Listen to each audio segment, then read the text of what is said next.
Okay po, good morning po. Last Sunday po ay anniversary natin. Ang ganda po ng topic natin. It's about honoring the Holy Spirit. Ano po? Ewan ko, hindi ko man sinabi kay Pastor Mandrick, yung ating pong mga nagdaang topics, it's about honoring. Kung natatandaan po ninyo, honoring opens many doors, honoring God, at ngayon po ay gusto ko pong ituloy ang ating pong series na yan, Honoring in the Family. Sabi nga po natin, Honoring in the Family. Okay, maganda po ito kasi about sa family. Pagdating po sa family, ito po yung sobrang affected tayo. Ano po? At kadalasan, because of lack of honoring sa family, nagkakaroon talaga ng problema sa mga relasyon. Sa mag-asawa, sa mag-ina, sa mag-ama, no? O minsan sa mga magkakapatid. Sa church din po, ito rin po yung minsan pinagkakaproblemahan. Kapag wala pong o lack of honoring, nagkakaroon din po ng problema sa mga relasyon. Sa anumang mga samahan, grupo, organisasyon, kapag wala pong honoring o lack, kulang ang honoring o pagrespeto o kaya yung tinatawag na paggalang o kaya pagpaparangal, no, nagkakaroon po ng problema. Okay. Sa ito po ay nadaanan ko nung unang topic natin ng about honoring. Honoring opens many doors, no? Pero gusto ko pong mas pagtukusan natin ngayon po umaga, mas i-elaborate natin ngayong umaga, ito pong honoring na ito in the family. Sabi nga po natin, in the family. Okay. Dalawang bagay lang po yung nais ko pong aralin natin o pag-usapan natin ngayon pong umaga. Una, yung honoring your parents. No? Pangalawa, honoring your spouse. Doon po muna tayo sa una, honoring your parents. Sabi nga po natin, honor your parents. Okay, igalang mo, irespeto mo, parangalan mo ang iyong mga magulang. Maganda po yung istorya sa Bible about po kay Noah at sa kanyang tatlong anak. Okay, basahin ko po yung istorya po ni Noah at ng kanyang tatlong anak. Genesis chapter 9 verse 20 to the following verses. Si Noe ay isang magsasaka at siyang kauna-unahang nagbukid ng ubasan. Minsan, uminom siya ng alak at nalasing. Siyempre, yung alak po ay galing po, di ba, sa katas ng ubas. Kapag ito ay nagtagal na inilagay sa isang lalagyan, nagfe-ferment ito, nagiging alak. Okay. Uminom siya ng alak at nalasing, si Noe. Nakatulog siyang hubad sa loob ng kanyang tolda. Sa gayong ayos nakita siya ni Ham, ang ama ni Kanaan, at binalita ito sa kanyang mga kapatid.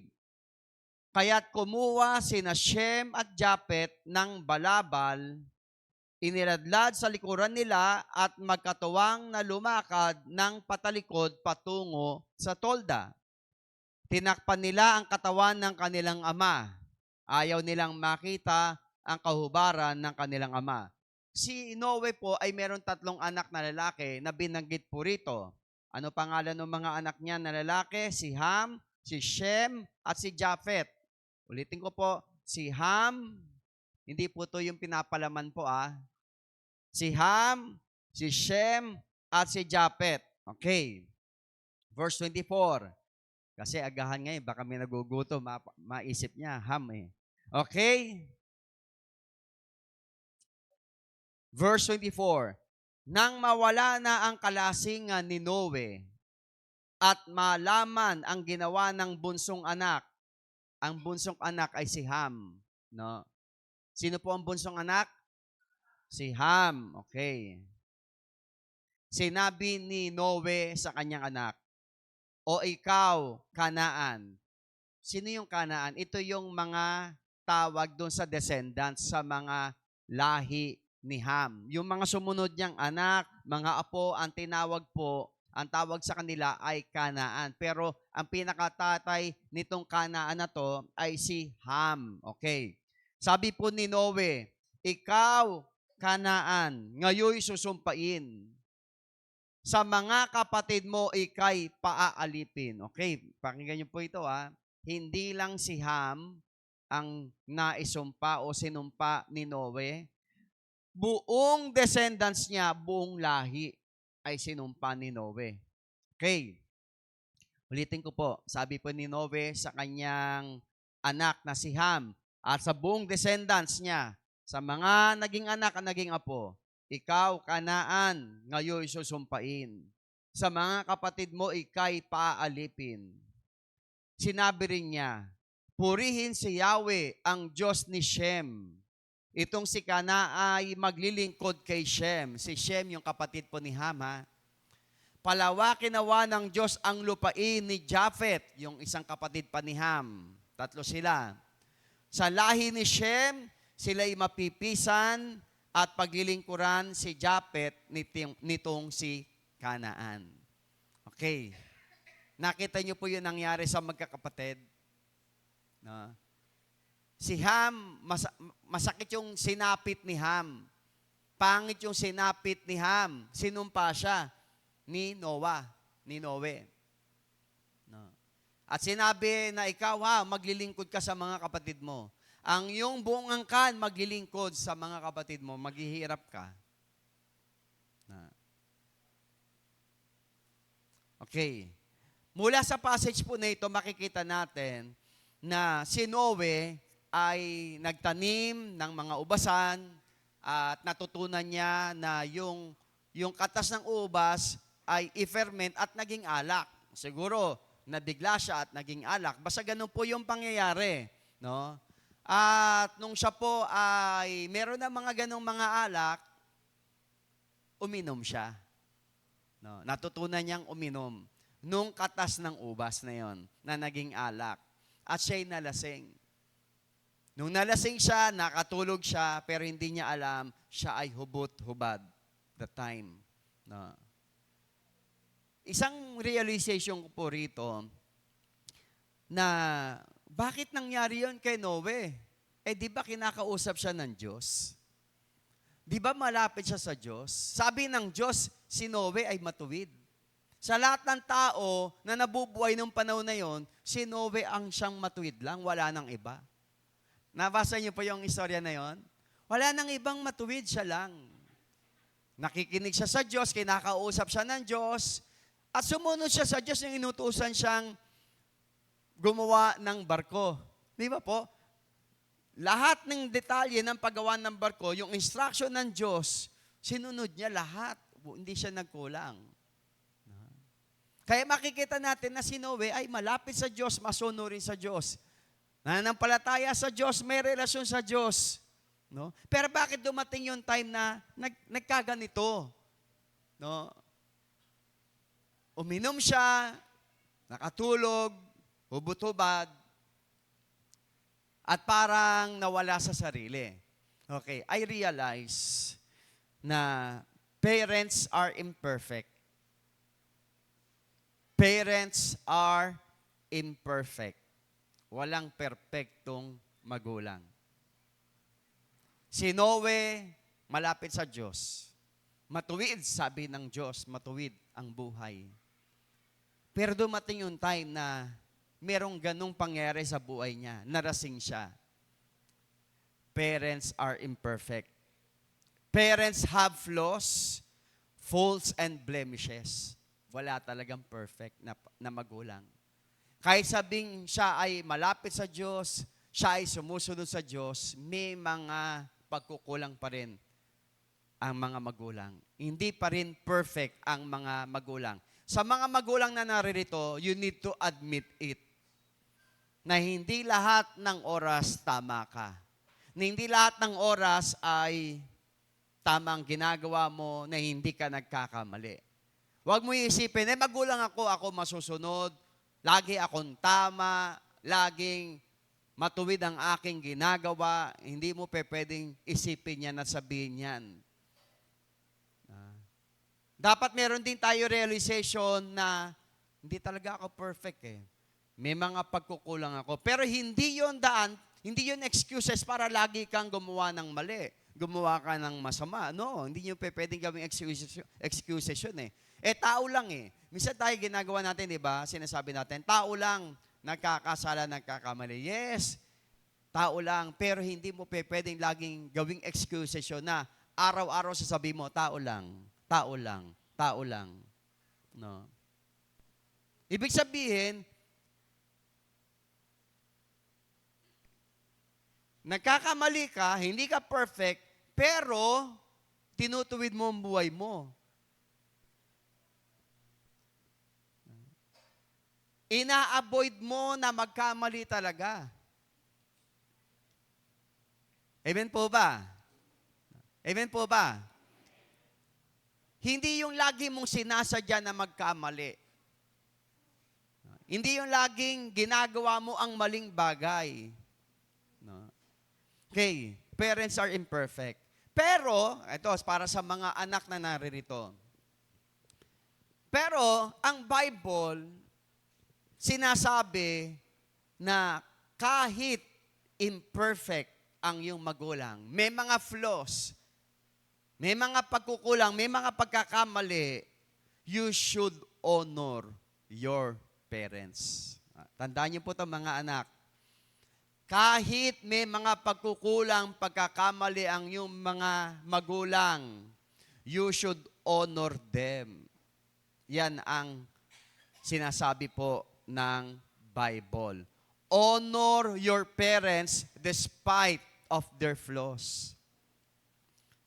Sa kabila ng kanilang mga kahinaan, pagkukulang, kamalian, kasalanan sa buhay, ikaw na anak, igalang mo pa rin ang iyong magulang. Amen po ba? Si Ham, yung bunsong anak, he dishonored his father, Noah, by telling his siblings about his father's nakedness. Hindi ginalang ng bunsong anak na to ang kanyang tatay na si Noe. Paano hindi niya ginalang? Nung makita niya na hubot-hubad yung kanyang tatay, siguro natawa siya at pinamalita pa sa kanyang mga kapatid. Hindi na lang siya kumuha ng balabal at tinakpan yung kanyang tatay. Pinamalita pa niya sa kanyang mga kapatid. Pinagsabi pa, yung kahubaran ng kanyang tatay, yung kahubaran po sumisimbolo yan sa kasalanan sa Bible eh. Yung kasalanan ng kanyang tatay, yung pagkakamali ng kanyang tatay, yung pagkukulang ng kanyang tatay, pinamalita. Pinamalita. Alam niyo yung mga usong-uso yan sa mga inuman. Sa mga inuman, no? Pag nag-iinuman na at medyo lasing na, lahat ng kabahuan ng pamilya kinikwento. Biro mo, no? Pamilya mo, ikikwento mo yung kabahuan. Asawa mo, anak mo, tatay mo. Anong klase yun, ano? Yung kapangitan ng pamilya mo, ikikwento mo, ibubulgar mo. Yan ang pag nag-iinuman, ganun eh, no? Wala na sa sarili talaga eh.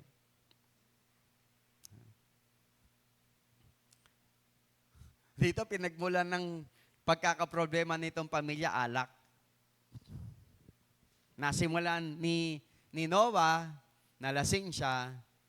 Tapos, ang response naman nung isang anak na si Ham, dishonor. Sana matuto tayo. Wala talaga may dudulot na maayos ang alak, ano?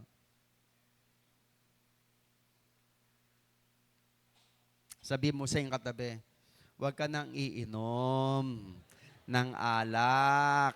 Ang kulit mo. Kaya tayo nag-aaway eh. Yan. Juice na lang o kaya milk tea. Big Bro, merong Big Bro dyan eh. Hindi. Joke lang. Na. Yung dalawang anak, si Shem at si Japet, inonor nila yung kanilang tatay.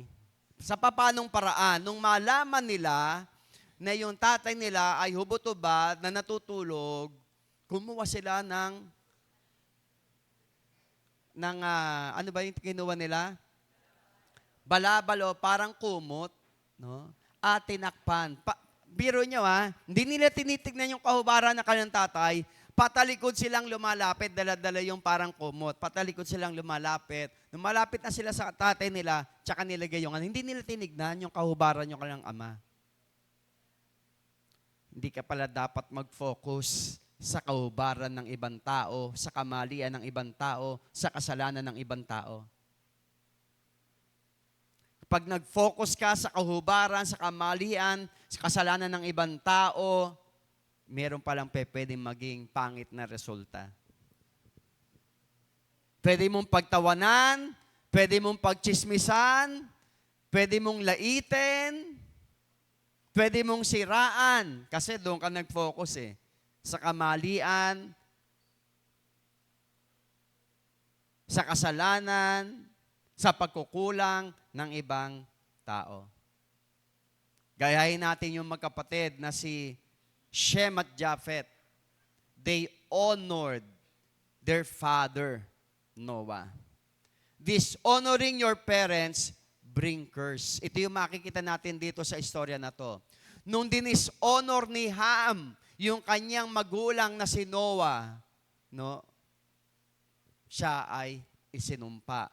Hindi lang siya, maging ang kanyang mga anak at mga apo, the whole descendants ay isinumpa nung dinishonor. Ngayon, wala naman sigurong, lalo na tayo, mga Christians, no, hindi naman tayo siguro magre-release ng sumpa sa ating mga anak kung yung mga anak natin ay nagkakamali sa atin. No? Kaya lang, dito pinapakita yung bigat ng dishonoring. Na kapag ikaw ay hindi nagbibigay ng galang sa iyong magulang, meron talagang effect sa iyo. May pangit na resulta sa iyo na anak.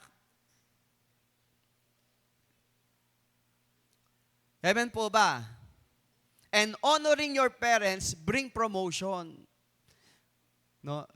Yung dalawang anak na si Shem at si Japhet, dito naman sinabi na sila ay mananagana, magtatagumpay. At yung kanilang bunsong anak ang siyang mamamalimos sa kanila, maglilingkod sa kanila.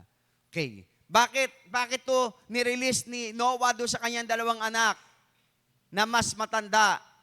Dahil they honored Noah. Dahil pinarangalan nila si Noah, ginalang nila si Noah, kaya sabi ni Noah, pagpalain kayo, mga anak. Pakinggan niyo po ito.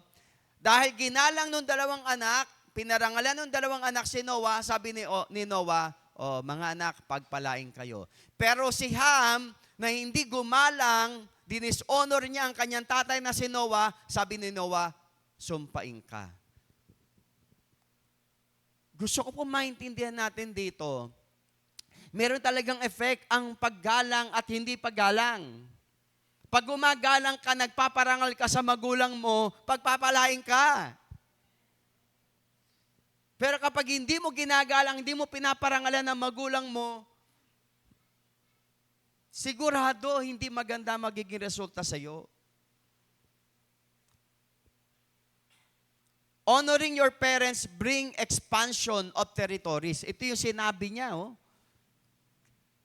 Sabi niya dyan sa verse 27, palawakin nawa ng Diyos ang lupain ni Japhet. Wow. Expansion yon of territories.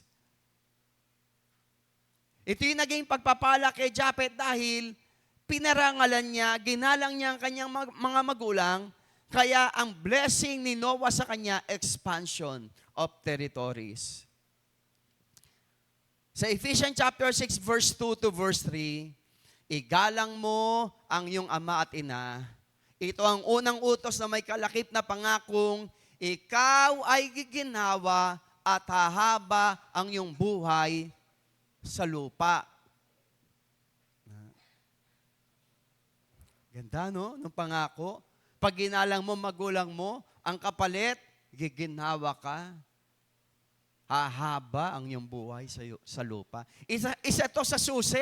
Kung gusto nating guminhawa, gusto nating umaba buhay natin, isa to sa susi. Igalang mo, parangalan mo ang iyong mga magulang.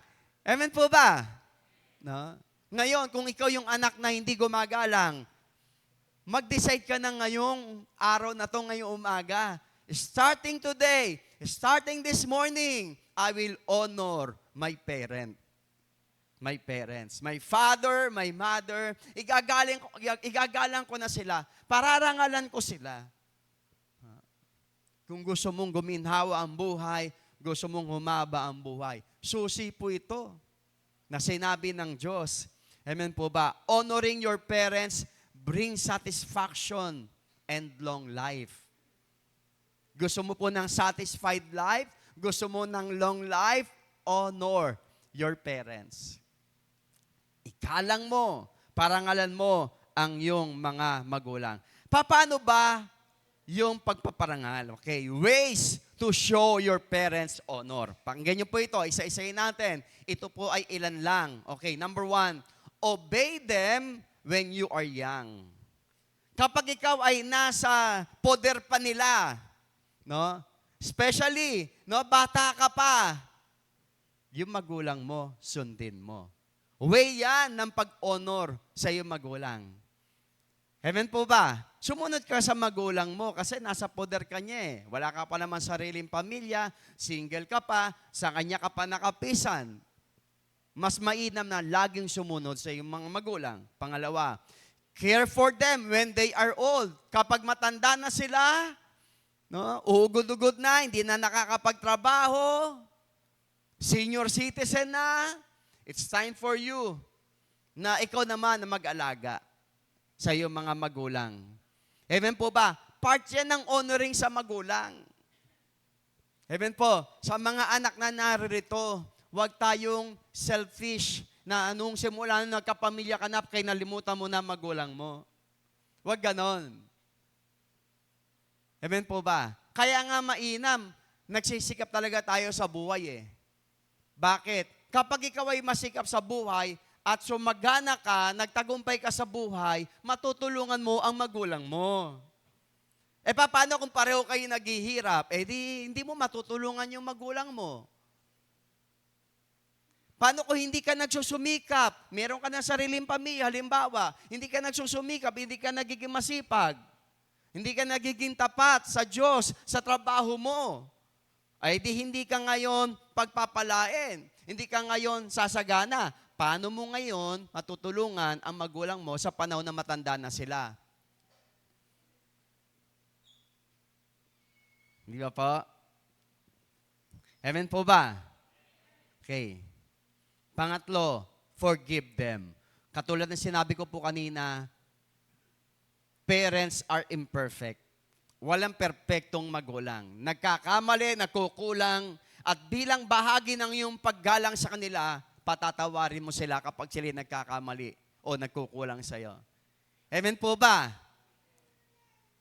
Huwag kang magtatanim ng sama ng loob sa magulang mo. Huwag. Nako. Hadlang yan sa pagpapala ng Diyos sa buhay mo. Kapag ikaw ay may galit sa magulang mo, nagtatanim ka ng galit sa magulang mo, kahit ano yung ginawa niya, it's a choice to forgive. Kahit anong mali yung ginawa ng magulang mo sa iyo, iniwang ka, pinaampon ka, o ano man yung ginawa ng magulang mo sa iyo, sinaktan ka, choose to forgive. Dahil kapag ikaw ay nagpatawad, ikaw yung unang lalaya. Amen po ba? Lalaya ka mula roon sa lahat ng bitterness, anger. Makakalaya ka roon. Sasaya ka. Pero kapag puno ka ng galit, sama ng loob, malungkot ang buhay. Forgive your parents, ano man yung kanilang mga pagkukulang. Ano man yung kanilang pagkakasala sa iyo. I pray right now, no, mag-minister ito sa atin. Kung meron ka pang mga galit sa magulang mo, this is the right time to release forgiveness sa magulang mo. Sinaktan ka nung bata ka, binubugbog ka, iniwang kayo. No? Forgive them.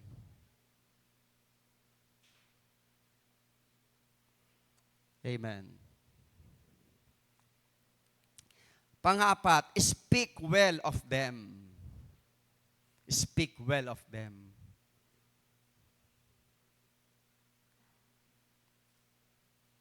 Huwag mo silang sisiraan.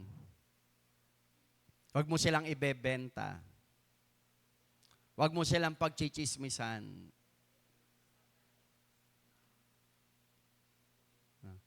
Kasi ang dami ko nakitang ganyan talaga. Magulang niya pinagchichismisan, minumura. Nakakalungkot.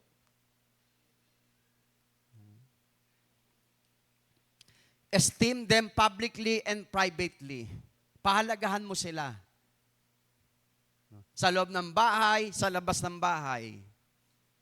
May tao o wala, pahalagahan mo. Amen po ba? Hindi pakitang tao lang. Pahalagahan mo talaga, mahalin mo ang iyong mga magulang. Amen. Seek their wisdom. Siyempre, dahil matanda na yan, marami na yung karanasan, kahit sabihin mong marami yung mga pagkakamali sa buhay, yung pagkakamali na yon na pinagdaanan nila, no, yun ay nagdudulot ng kaalaman, karunungan sa kanila. At pwede po nila yang sabihin sa iyo, anak, pinagdaanan ko na yan eh. Nagkamali ako dyan, kaya mag-ingat ka sa ganyan. Diba? At huwag mo naman sasabihin, ikaw nga nagkamali tayo eh, ba't ako hihingi ng payo sa'yo? Yun nga, natuto na nga eh. Natuto na nga sila eh, sa pagkakamali nila. At ayaw nila na maranasan mo pa yon. May wisdom sila, kasi matagal na sila sa buhay eh.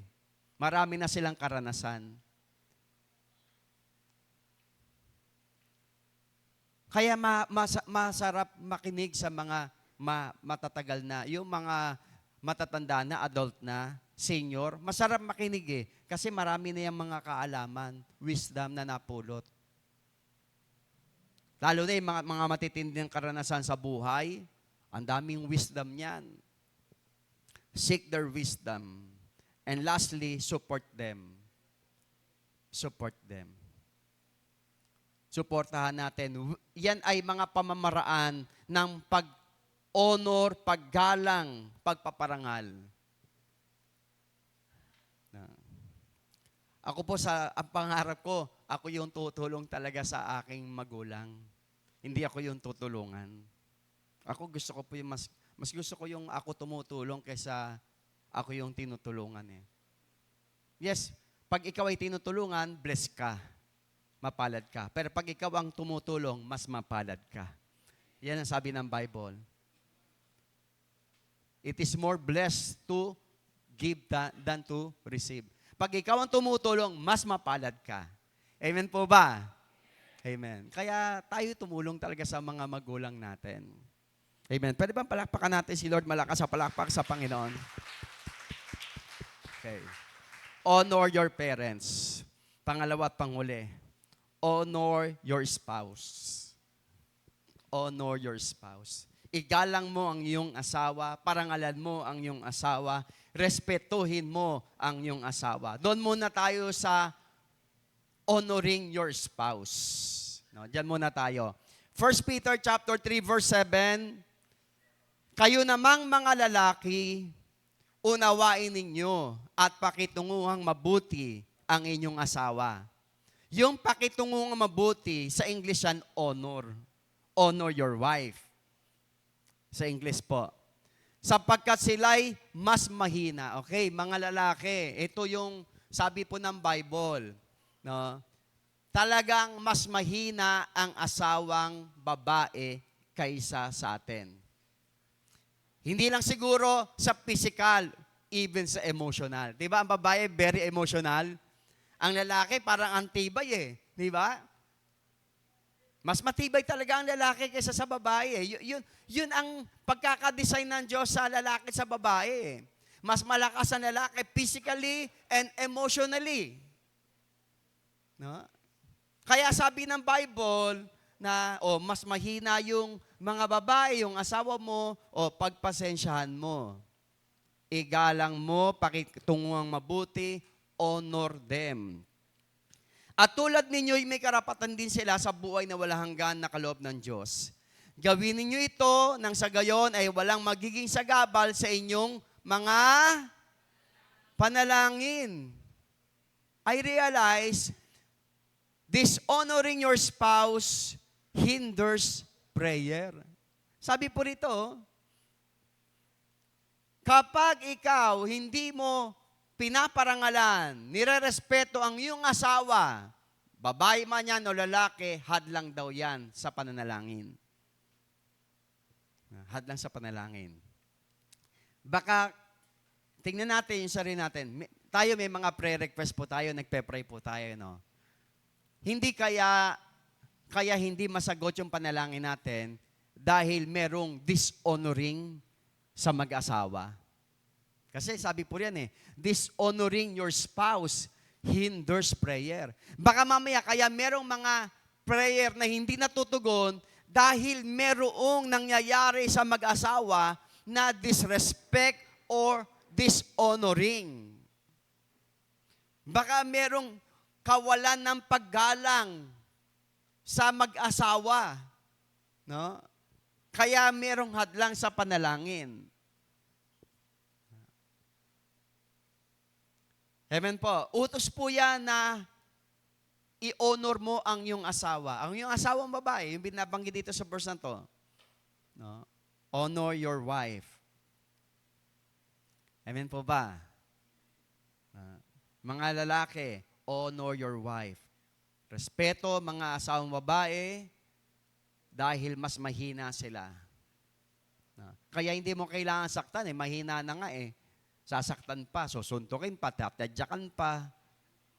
Mahina na nga, hindi man talaga makakalaban Kaya hindi mo kailangan patulan kasi nga, mahina naman talaga sila Bakit kailangan pang patulan? Kawawa lang kapag sinasaktan. Mahina nga Respect. Okay, doon naman tayo sa babae. Wife, honor your husband.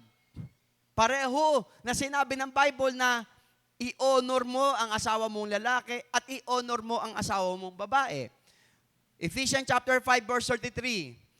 Kaya't kayong mga lalaki, mahalin ninyo ang inyong asawa gaya ng inyong sarili. Mga babae, igalang naman ninyo ang inyong asawa. Yan po yung sinabi mga babae, igalang ang asawang lalaki. Igalang. Honor, respect your husband. Amen po ba? Ang tanong, ang mga babae, nire-respeto mo ba ang asawa mong lalaki? Merong pag-aaral, merong dalawang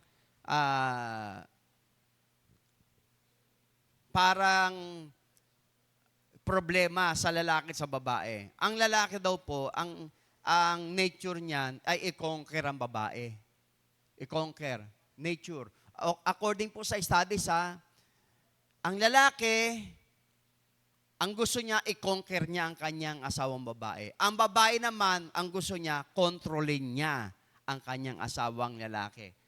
Based on studies, totoo po ito. No? Ulitin ko po, yung lalaki gusto niya kino-conquer niya yung asawang babae. Pero yung babae, ang gusto niya, kontrolin naman niya ang asawa niyang lalaki. Na parehong mali. Mali yun. Kaya titignan natin, am I controlling my husband? Yung bang siya yung pinapasunod mo sa lahat ng kagustuhan mo? Controlling yun.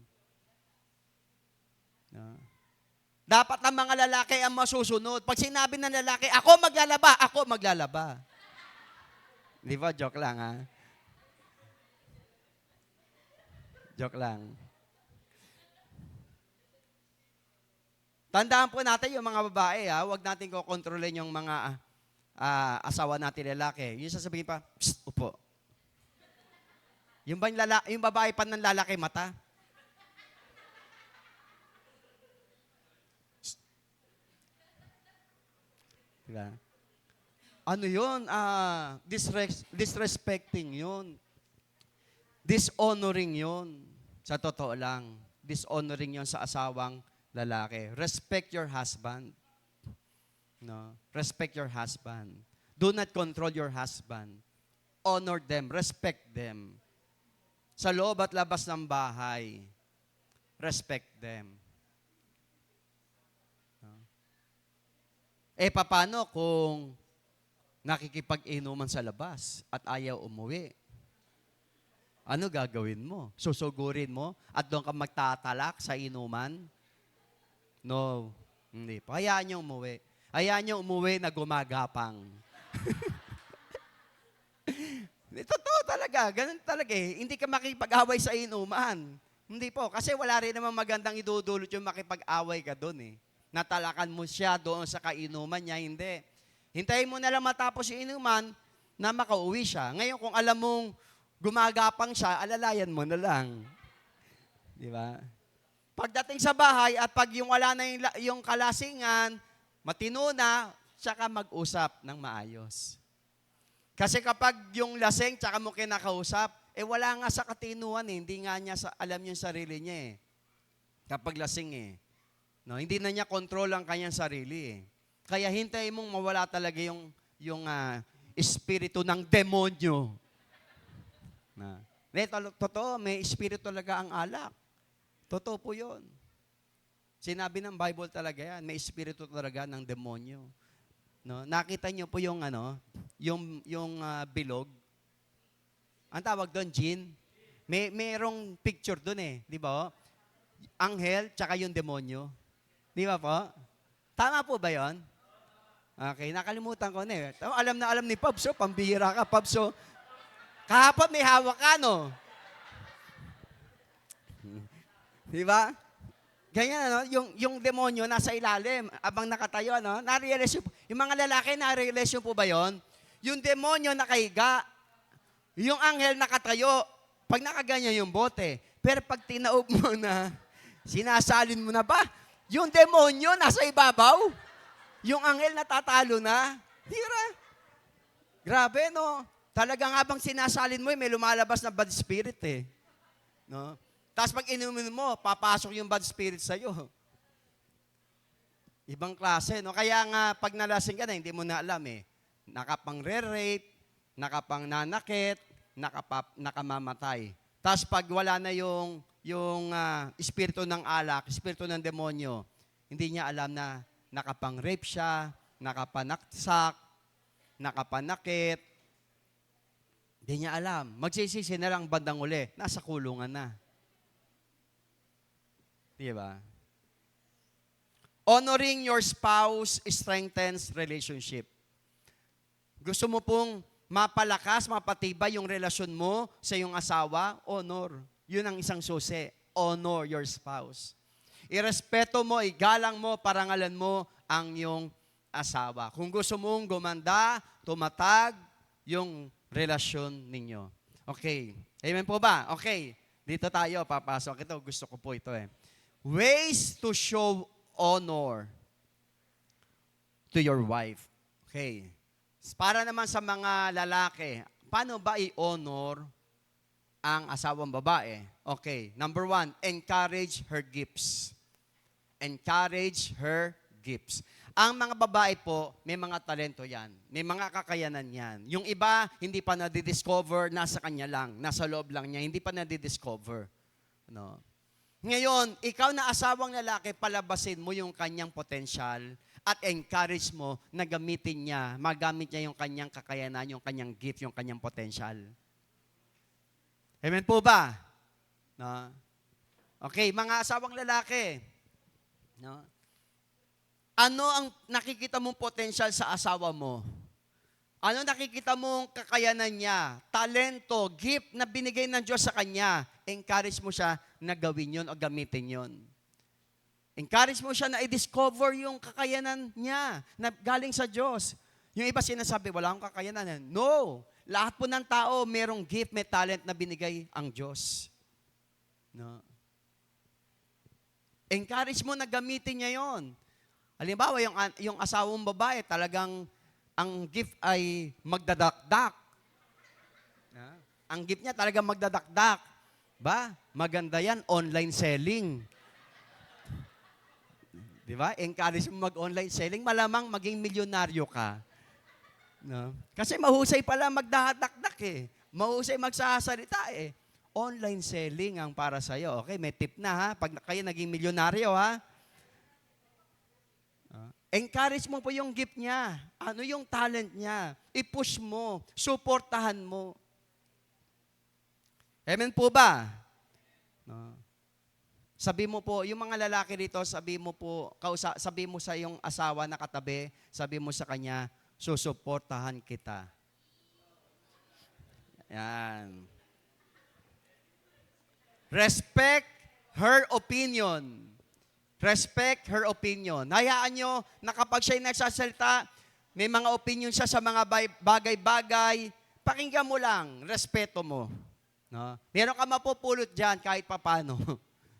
No? May mapupulot ka. Minsan marirealize mo, nga, no, may point siya, tama pala siya. Okay, respect her opinion.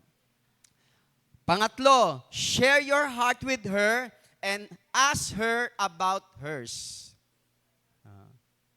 Sabihin mo sa kanya yung nasa puso mo. Mag-usap kayo. Kayong dalawa. O, ito yung plano ko, ito yung pangarap ko. Sabihin mo sa kanya. No? Kung ano yung nararamdaman mo, sabihin mo sa kanya. Kung ano yung nasa puso mo, sabihin mo sa kanya. And allow her na siya rin ganun. O, Han, ikaw, ano ang pangarap mo para sa pamilya? Ano yung dream mo? Ano yung nasa puso mo? Ano yung laman ng puso mo? Ano masasabi mo? Give her chance na i-share niya kung ano yung laman ng puso niya. Hindi yung magsasalita pala, wag kang magsasalita. Hindi. Allow her na i-share ano man yung kanyang mga pangarap.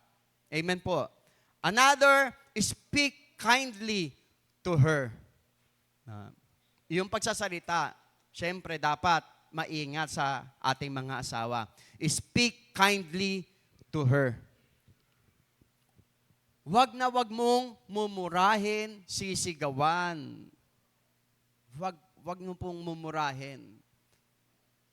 Wag mong sisigawan. Amen po ba? Sabi mo po, yung mga asawang lalaki na naririto, katabi yung asawang babae, sabi mo sa kanya, simula ngayon, hindi na kita sisigawan.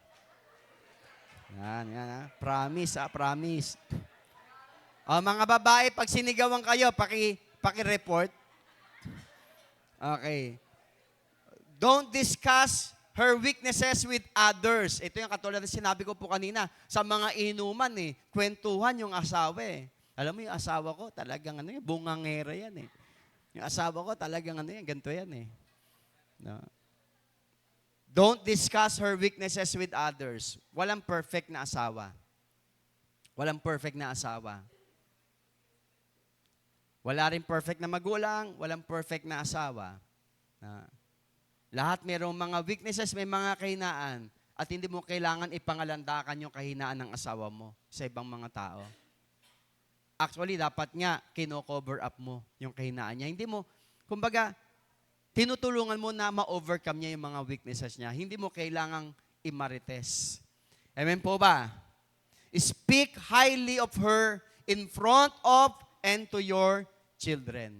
No, sa loob ng bahay, no? Parangalan mo yung asawa mo. Magsalita ka ng magaganda patungkol sa asawa mo sa loob ng bahay na naririnig ng iyong mga anak. Amen po ba? Amen po ba? Pwede mo sabihin, abang narinig mga anak mo, narinig ang asawa mo, ang sexy mo ngayon. Parang natawa si Nanay Josie. Ba't ang takas ng tawa niyo, Nanay Josie? Ah, speak highly. No? Okay, remember special days. Anniversary, birthday. Mahalaga po yan. Anniversary, birthday. Huwag niyo kalilimutan. Yung tatanong, wag niyo po tatanungin sa asawa niyo, kailan nga ba birthday mo? No? Huwag niyo tatanungin sa asawa niyo po yan, ha? O kaya anniversary niyo, nagkamali pala. Yung anniversary na sinabi mo, sa kabila pala yun. Diba? Remember special days. Kapag alam mo yung special days ninyong dalawa, o yung birthday niya, anniversary ninyo, ibig sabihin, gano'n mo siya pinapahalagahan. Tell her what she means to you. You are my everything. Ah.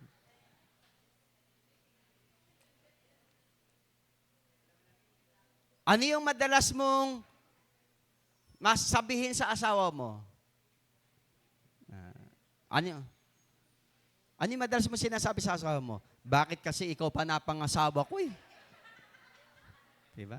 Sana yung dati ko, yung first boyfriend ko na lang. Diba? Eh di sana, mayaman ako ngayon. Diba? Tell her what she means to you. Ano yung pwede mo sabihin sa kanya? Yung totoo po yung hindi yung binobola lang. Ang unang natatandaan ko, si Pastor, ang unang binigay ko sa kanyang regalo, ninililigawan ko siya, you are a gift from God. Yan.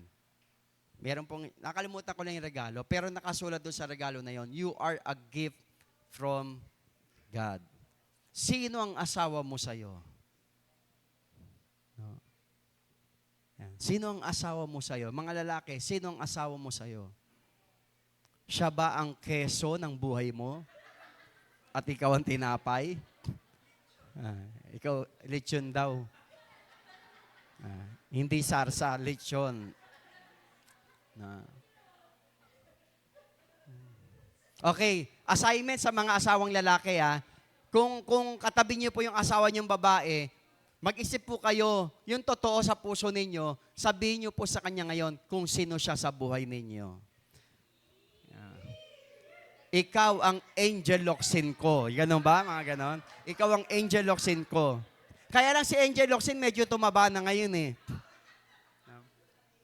No. Okay. Pag-isipan nyo po yan, Kung wala yung asawa nyo, pag-uwi ninyo, pagpasok nyo sa bahay, pagbukas yan ng pinto, sasabihin mo, you are. Yan. Ikaw ang aking bulaklak. Yan. Na metinik.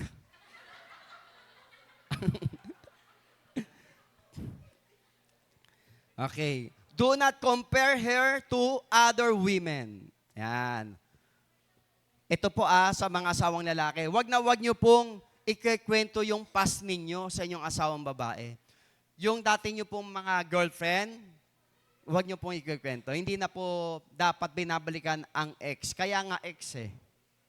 No? Doon na kayo sa why, sa yes, sa misis ninyo. No? Huwag nyo na ikikwento yung mga nakaraan nyo ng girlfriend ninyo na pumunta kayo sa Luneta, kumain kayo sa ganito. Yung bang lahat pa, dinetalye mo. No? Yung ginawa ninyo, na masyal kayo. No? Huwag nyo na po yung ikikwento at huwag nyo siyang i-compare sa inyong ex. Huwag nyo siya i-compare sa kapitbahay, sa ex, sa mga nagtitinda sa karinderya. Huwag nyo compare. Buti pa yung kapitbahay natin, masarap magluto. Huwag nyo pong i-compare. And last, do not treat her as a servant. Okay. Pakikuha nga yung tuwalya. Pakikuha nga yung bimpo. Pakikuha yung tsinelas. Pakilaba ito. Pakiplansya ito. Mamalengke ka. Yung bang ginawa mong alila, gusto ko po sabihin sa inyo, asawa siya, hindi alila. Amen po ba? Hindi siya alila, siya ay asawa. Yes, nagserve siya sa atin kasi asawa natin siyang babae. Pero hindi sila alila. sila ay asawa. Amen po ba? Sino itong naka-standby na to? Okay. Okay, sabihin niyo po sa iyong katabi, sa iyong asawa, ikaw ay hindi alila. Yan. Ikaw ang aking mahal na asawa. Yan. Parang walang nagsabi. Walang nakita nagsabing, talagang inaalila niyo ba ang asawa niyo? Okay. Ngayon, paano naman, sa mga babae, paano nyo naman i-honor ang inyong asawang lalaki? Ways to show your husband honor. Okay. Mga babae, pakinggan po natin ito, ha? Number 1, show up when he needed you. Dapat nariyan ka kapag kailangan ka niya. Pag sinabi ng asawa mo lalaki, Han, I need you. I miss you. Dapat yung babae, huwag sasabing, sandali lang. No, wait. Mamamatay ako mamamatay. No. O kaya tatapusin muna yung, teka muna, no? Magkakabalikan No, yung bang puro wait, no? Yung kailangan ka niya pero hindi ka dumating. Mahalaga po na kapag ikaw ay tinawag ng asawa mo, ay show up. Kapag kailangan ka ng asawa mo, show up. Ito yung problema ng mga nagtatrabaho sa abroad. Isa yan sa problema ng mga nagtatrabaho sa abroad. Siyempre, yung naiwan dito, babae man o lalaki, may mga pagkakataon na kailangan nila yung asawa nila physically. Ang problema, nasa abroad yung asawa mo. Paano mo ngayon matutulungan yung asawa mo rito? Physically. Yes, nakakapag-usap kayo, video call kayo araw-araw, gabi-gabi, pero may mga pagkakataon na kailangan mo siyang katabi. Amen po ba? No? Kaya nga kung mag-a-abroad talaga tayo, no, magtatrabaho sa abroad, dapat meron kang panahon lang. Pag-uusapan ninyo mag-asawa, 3 years ka lang, after nyan, wala na. Tapos na. No? Mag-iipon lang tayo, pero after nyan, wala na. Hindi yung tumanda na sa abroad. No, hindi po ganon. Kasi hindi lang naman laging puro pera. Bakit nag-a-abroad? Pera di ba? Ang totoong dahilan, number 1 na dahilan kaya nag-a-abroad dahil sa pera Gustong kumita kasi, yun lang ang problema rito sa Pilipinas ko, konti ang opportunity ng trabaho Kaya napipilitan kahit hindi ako naniniwala na ang mga asawa gusto mag-abroad. Hindi ako naniniwala. Walang ganon. Na gusto mag-abroad, iiwanan yung asawa, iiwanan yung pamilya, at sasabihin, praise the Lord, makakapag-abroad na naman ako, malalayo na naman ako sa asawa ko, sa mga anak ko. Walang ganon. Kaya sila nag-a-abroad, napipilitan lang dahil kailangan kumita ng pera dahil walang opportunity rito, konti ang opportunity rito. Walang trabaho dito para sa kanila. Kaya nag-abroad. No? Pero dapat, nag-uusap ang mag-asawa. Ito lang ilang years ka lang sa pag-abroad. Dapat ganon. Then mag-isip agad, mag-pray, mag-isip na mag-business pag-uwi. Talagang yung perang kikitain ay iipunin talaga. Para pag-uwi, merong pang business. Mag-start sa business kahit maliit. Mahalaga po kasi magkasama ang mag-asawa. Yan ang design ng Diyos sa lalaki at sa babae. To be a helper yung babae sa lalaki. No, partner sila, nagtutulungan. Hindi lang sa finances, sa lahat ng bagay.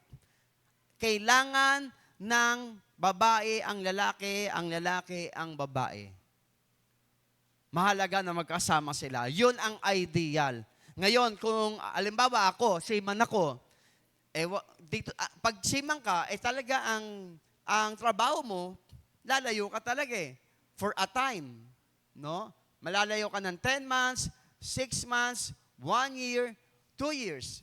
Meron mga ganon. No? Kasi yun ang karir mo. Pero pinag-uusapan niyo, hanggang kailan ka ba talaga mag-a-abroad? No. Mas mahalaga kasi yung magkasama kayo.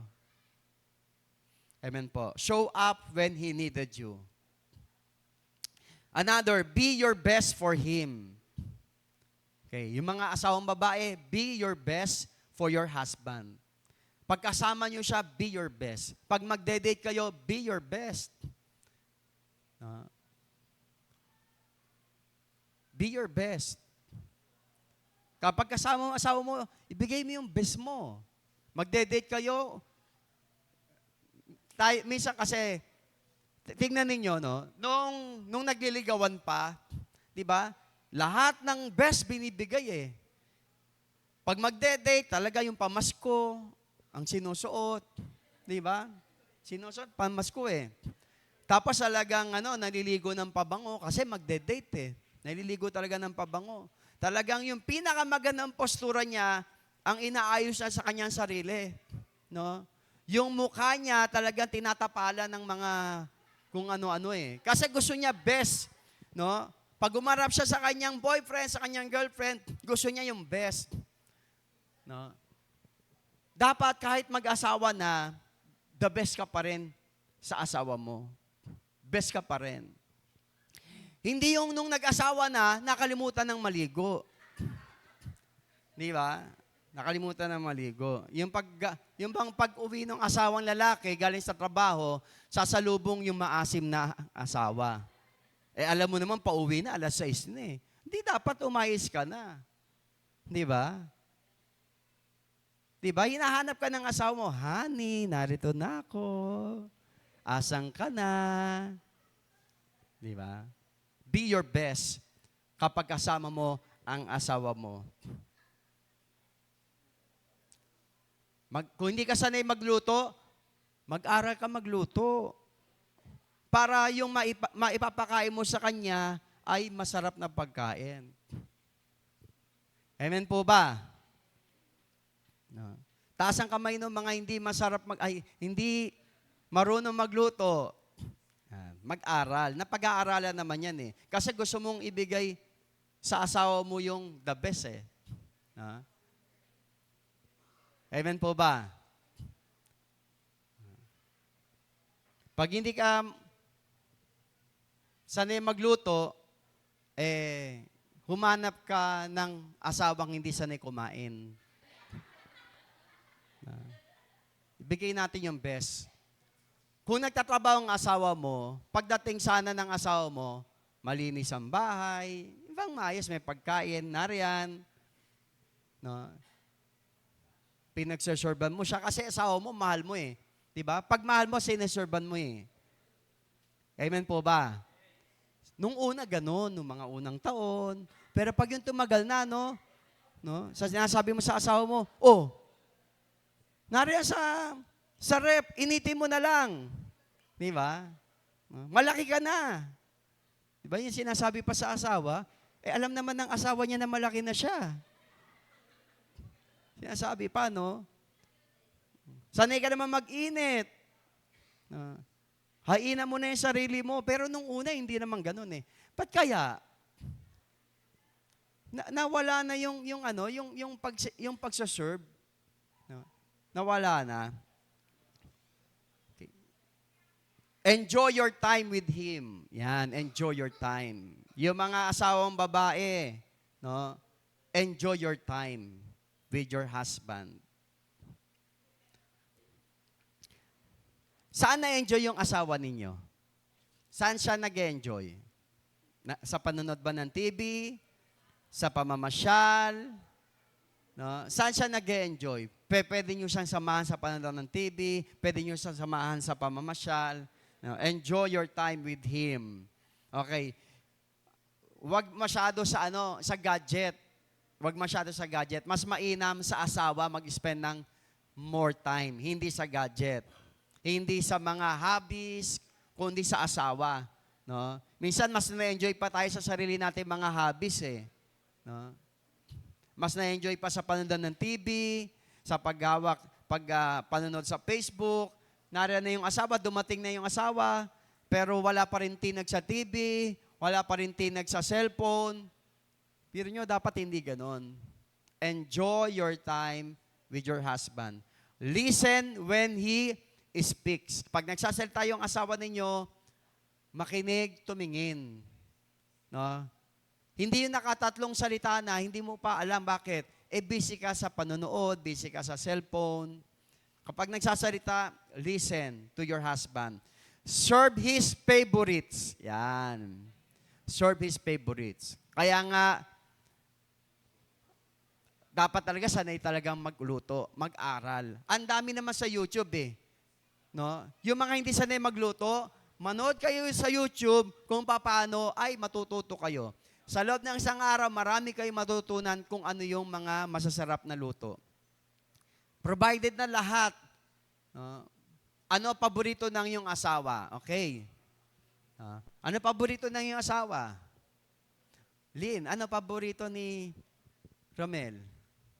Huwag mong tatanungin. Ano paborito niyang pagkain? Hindi mo alam, ha? Kahit ano. Ikaw ang paborito niya. Ano yung paborito ng asawa? Yun lagi mong pwedeng i-serve sa kanya. No? Serve his favorites.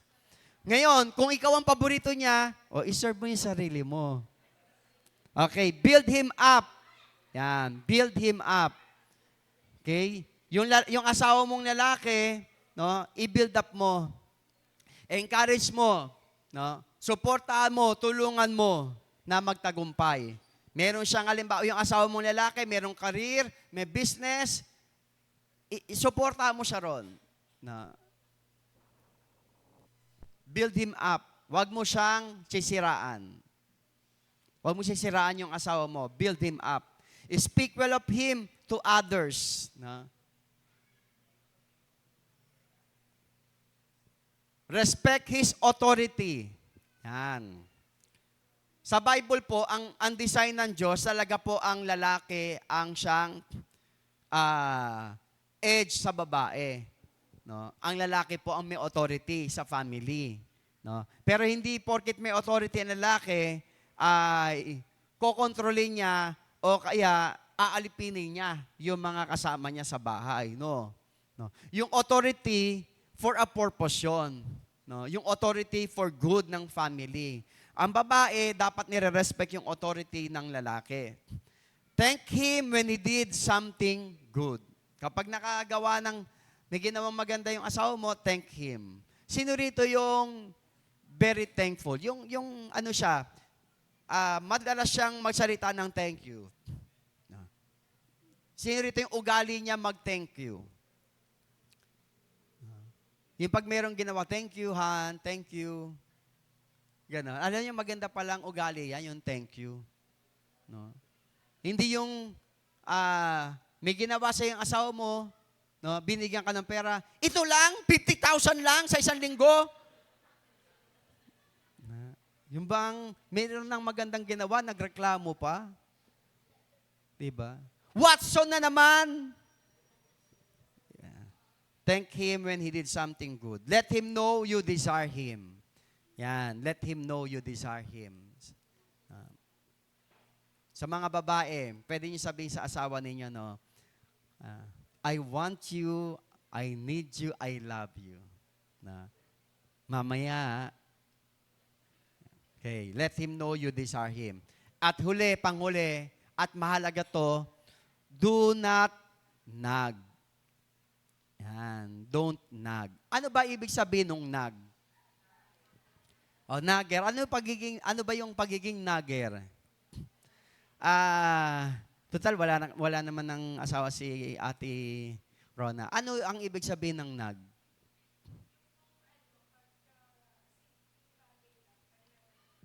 Ano, parang, ano yung pagnanag?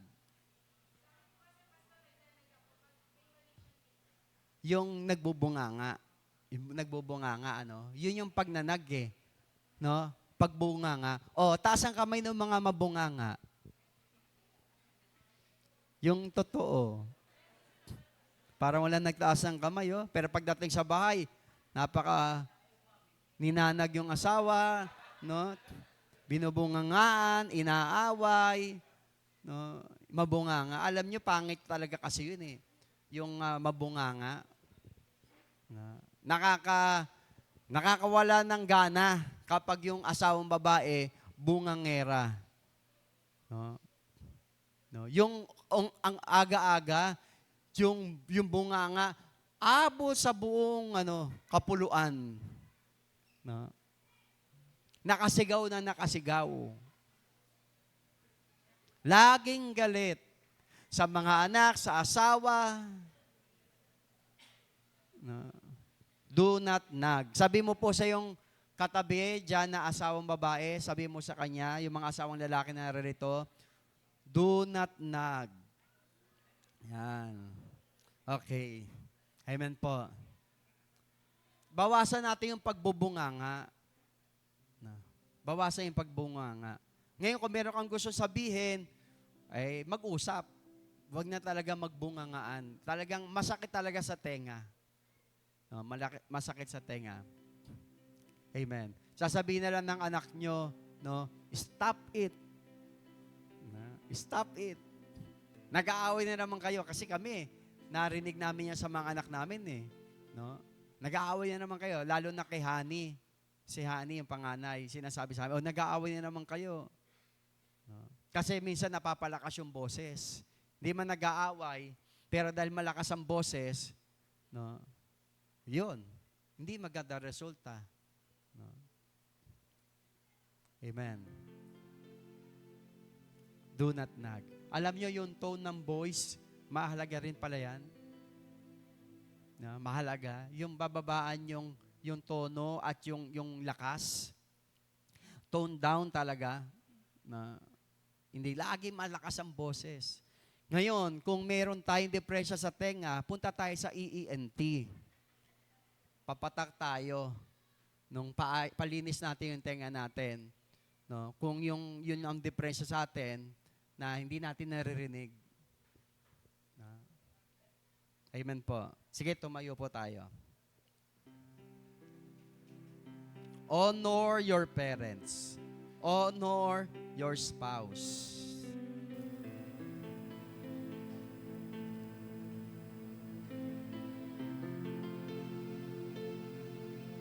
Okay.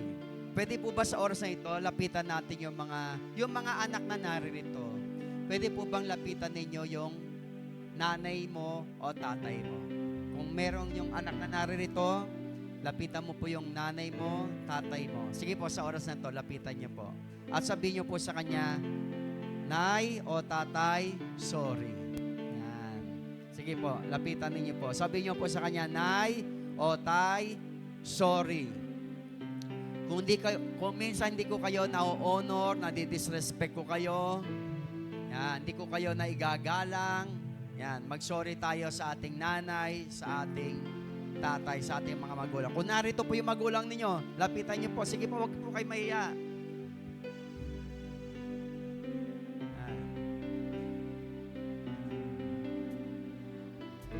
Okay.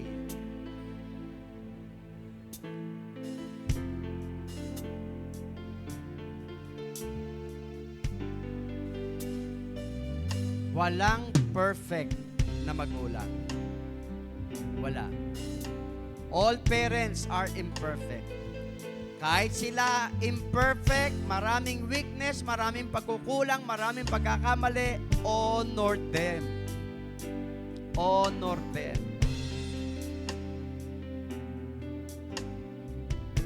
Honor them. Huwag kayong makikipagsigawan sa iyong mga gulang. Magulang niyo pa rin yan. Kahit may pagkakamali. Huwag kayong makikipagsigawan. Igalang pa rin ninyo. Use right words. Tumahimik na lang. After nasabihin yung side mo, with a low tone voice, tumahimik na lang. Halimbawa, anak ka, meron ka namang punto. No? Meron kang punto, meron kang gusto mong sabihin yung side mo, sabihin mo ng mahinahon na hindi nakasigaw. Kung yung magulang mo sigaw ng sigaw, hayaan mo siya lang sumigaw. Ngayon, ikaw anak, bilang paggalang mo, pagrespeto mo sa iyong magulang, sabihin mo lang yung side mo in a low voice tone. After mo sabihin yung side mo, talak pa rin ng talak yung magulang mo, manahimik ka na lang. Ang mahalaga, nasabi mo lang yung side mo, yung punto mo. Ngayon, kung nagsisigaw sila, just calm down. Respect, honor your parents. Magulang pa rin natin yan. Di mo kailangan makipagsigawan sa magulang mo, makipag-away. Amen po ba? Sana tayo po, bilang mga anak na naririto, ipakita natin na ang Panginoon nasa buhay natin. Na binago na tayo ng Panginoon. Na sanay tayong gumalang. Utos ng Diyos yan eh. Hindi ko utos eh. Utos ng Diyos eh, galang mo ang iyong mga magulang. Ang iyong ama, ang iyong ina. Kahit marami silang pagkukulang, marami silang kasalanan, ang utos pa rin, igalang. Hindi sinabi ng Bible, o pag mabait ang nanay mo, tatay mo, igalang mo. No. Utos lang yon, mabait man o hindi. May pagkakamali o walang pagkakamali, utos yun eh. Igalang mo ang iyong mga magulang eh. And one of ways ay yung huwag kang makikipagsigawan sa kanya, huwag kang makikipagtaasan ng boses. Minsan kasi, mas malakas pa ang boses ng anak kaysa sa magulang. Eh lalo na kung yung magulang ay matanda na, kung sigaw-sigawan na lang. Napakasakit yun sa magulang. Yung mga matatanda ng magulang, tumatahimik na lang. Sa loob nun, umiiyak sila. Dahil yung anak nila, dinidisrespect sila. Wala na sila magawa kasi hindi na sila kumikita, mahina na, may sakit na. Hindi na rin sila makapagsalita. Yung anak, sigaw na lang ng sigaw sa magulang, minumura yung magulang. Respect, honor. Kung gusto mong humaba ang iyong buhay, mapagpala ang iyong buhay, honor your parents. May pakinabang man sila o wala nang pakinabang, honor your parents. Honor your parents. Sana simula ngayon, lahat ng mga anak rito, ganun. Nakakatulong man yung magulang nyo sa inyo o hindi na, honor, respect your parents. Ikaw ang unang mapagpapala kapag ikaw ay gumalang sa iyong magulang. Ikaw ang unang mapagpapala. Ikaw ang unang pagpapalain ng Diyos. Sa Bible yun, makikita mo yung mga nag-honor sa kanilang mga magulang, pinagpala talaga ng Diyos. Pinasagana yung territory nila. In-expand ng Diyos. Pinagtagumpay sila ng Diyos.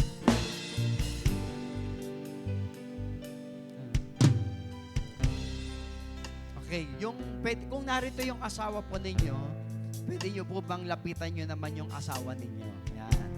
O kaya kung kasama nyo na, kalapit ninyo, pwede bang sabihin nyo po sa inyong asawa, sorry. Yan. Sabihin nyo po sa inyong asawa, sorry. Kung nadidisrespect natin, nadidishonor natin yung ating asawa, no, mag-sorry tayo sa ating asawa. Amen. Protect your spouse. Protect your spouse. Ngayon, ang lakas ng social media. Di ba? Isang post mo lang, yung baho ng asawa mo, malalaman ng lahat. Sana hindi ko po mabalitaan na merong pumunta kay Tulpo at pinatulpo ang asawa. Sa mga post, please protect your husband o your wife. Protect your spouse. Huwag mong sirain ang asawa mo sa social media. Pag meron kang hindi gusto na nagawa ng asawa mo, mag-usap, pero wag mong i-post. Wag mo i-post. Kung meron ka 5,000 friends, 5,000 nakaalam nung pinost mo about sa asawa mo. Kung pinupuri mo naman, di okay lang, i-post mo, pinupuri mo yung asawa mo. Pero pag hindi, kapuri-puri, hindi na magbibigay ng karangalan sa asawa mo, yung ipopost mo, wag na. Sarilinin mo na lang. Mag-pray ka. Christian ka. Mag-pray ka. No? Magpatawad ka. Calm yourself. Yung bugso ng damdamin, kontrolin mo. Kaya napakalaga talaga yung self-control Hanggat naroon yung mainit pa yung damdamin mo. No? Bitawan mo cellphone. Baka kasi ma-post mo Ako, isa po yung sa natutunan ko talagang pag meron po akong negative emotion, gusto ko talaga manahimik lang. Mag-worship, mag-pray. Magpapatugtog agad ako. Hindi po ako perfect. Madalas meron akong negative emotion, negative thoughts. Magpapatugtog ako ng praise and worship. Kinakalma ko yung isip ko, yung damdamin ko. Nire-remind ko ng salita ng Diyos. At naiisip ko rin na hindi ako perfect.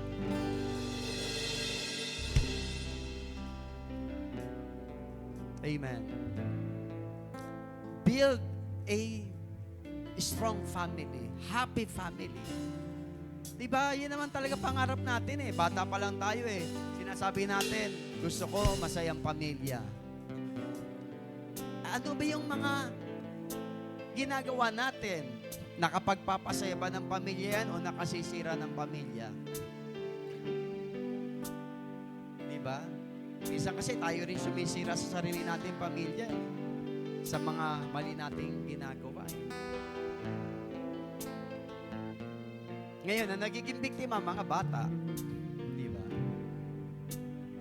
Nagiging biktima yung mga bata. Nakikita nila sa atin yung maling halimbawa. Amen. Build a strong family. Pagay tayo sa Panginoon. Walang perfect husband, walang perfect wife, walang perfect couple, walang perfect family. Pero, merong Christian family. Yung Christian family, ang Diyos ang sentro. Nagpapaturo, nagpapabago sa Diyos. Amen. Let's worship the Lord.